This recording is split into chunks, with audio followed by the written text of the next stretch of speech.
Je ne sais pas qui a besoin d'écouter ceci, mais la dernière fois, j'écoutais ma voisine donner de conseils à l'une de ses amies au téléphone et elle disait que la relation amoureuse de cette dernière ne marchait pas parce qu'elle n'avait pas pris le temps de construire sa fondation.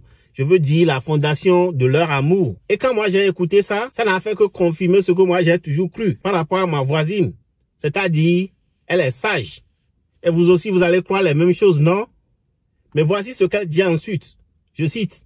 Quand tu racontes à l'homme ce que ton ex t'a fait ou la façon dont il te traitait et tu as mis fin à la relation, il va toujours chercher à juste faire un peu plus que ton ex pour te garder. Et crois-moi, ça va finir mal si c'est un peu d'amélioration seulement il veut apporter. Et elle continue.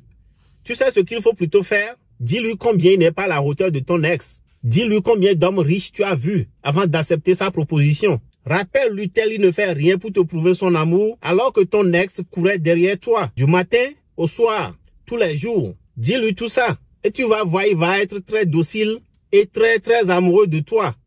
Fin de citation. Je ne sais pas.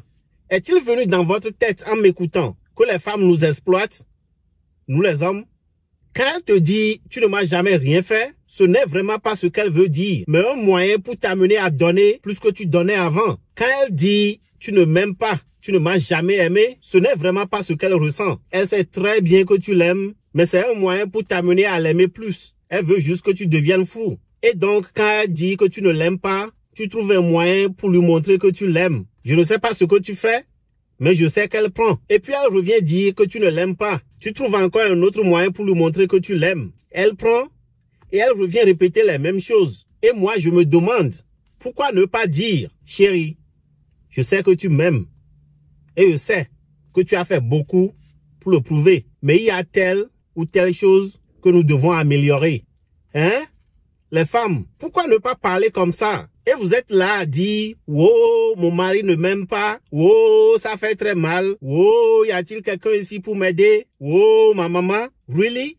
C'est un enfant de quelqu'un vous trimballez comme ça? C'est sérieux. Mais si tu es homme et tu m'écoutes là, je sais que tu fais tout ça pour que la femme t'aime et reste à tes côtés. Mais mon vieux m'a appris que tu ne peux pas amener quelqu'un à t'aimer en lui donnant plus de ce que la personne a déjà reçu et ne l'a pas apprécié. Il n'y a pas 3, 7 ou bien 55 différents amours pour que la femme dise « Mon mari ne m'a donné que 3 amours. Je veux recevoir 7 amours comme la voisine d'à côté. » Ça se passe pas comme ça. Si tu aimes déjà, reste-toi rassuré qu'il n'y a pas un autre amour quelque part que tu vas aller chercher pour venir ajouter à ce que tu as. Si tu donnes ton amour à la femme et elle ne l'apprécie pas, reprends ta chose et va. Une chose est claire, personne ne t'oblige à me croire. Mais si tu es d'accord, c'est bon. Si tu n'es pas d'accord, c'est aussi bon. Moi, je ne fais que passer. Et c'est ça, ce que je crois.